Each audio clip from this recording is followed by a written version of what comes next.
Then, on the record, I will consult with Mr. Cross about whether he wants to invoke his rights. This was a tricky legal area, and I could see that the judge wanted to make sure he had a clean record, so an appellate court couldn't overturn it. If he declines to testify, I will send the jury home, and I will have an in-camera meeting with Mr. Cross to check the validity of his assertions.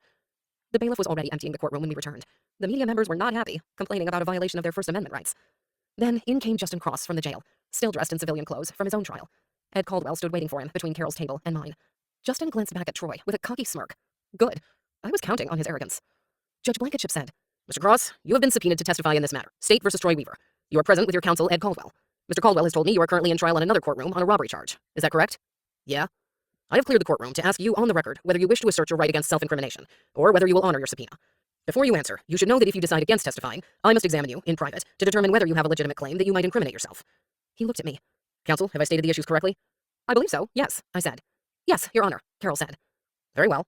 Mr. Cross? Justin looked back at Troy again, this time with menace. I have nothing to hide, Judge. I'd love to testify. Very well. Bring in the public and the jury. Justin took the stand and was sworn in. I knew this was going to be dangerous. Justin wasn't here to pump me for information like earlier. He wanted Troy convicted so he would be in the clear. This was the kind of witness I liked to confront face to face, but because of my ankle, I remained seated at the table, at least for now. Mr. Cross, how old are you? 20. Do you go by Justin? Sure, you can call me that. I have a lot of names. Is one of them JT? Yeah. He turned to the jury like a polished witness. People think I look like Justin Timberlake. He smiled at them. I wish I had his money. Did you play football for Grant Schaefer? I guess I did, for a while. I quit my senior year. He smiled at me. We both knew he was cut by Schaefer, and he was daring me to prove it. I couldn't. Yet. What was your number? 49.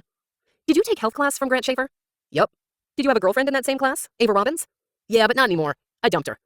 At that time, did you think Coach Schaefer picked on Ava Robbins? Justin squirmed slightly. She had some mental problems, and he kind of made fun of her. I picked up the paper copy of his threatening email. How did you feel about that? I thought it was unkind. He smiled at that answer. We were still together then. Did you send him an email telling him that was unkind? He shrugged, nonchalant. Could be. I picked up my crutches and hobbled forward, holding the document. Your email address is JT49. Did you send him this email? I handed it over. Justin read it, then glanced at his lawyer sitting in the front row. Probably. The cockiness was wearing off now. I turned to the judge. I will offer Defense Exhibit 2. Carol had no basis to object. Then I read the email to the jury.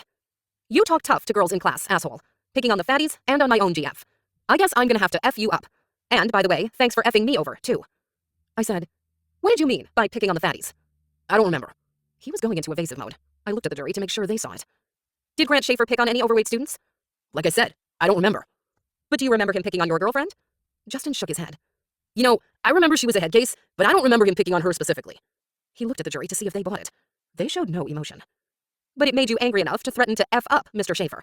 Carol stood and said, Objection, leading question. Your Honor, given the circumstances and the witness's evasiveness, I request permission to treat him as hostile. Granted, he said. This was big. I could now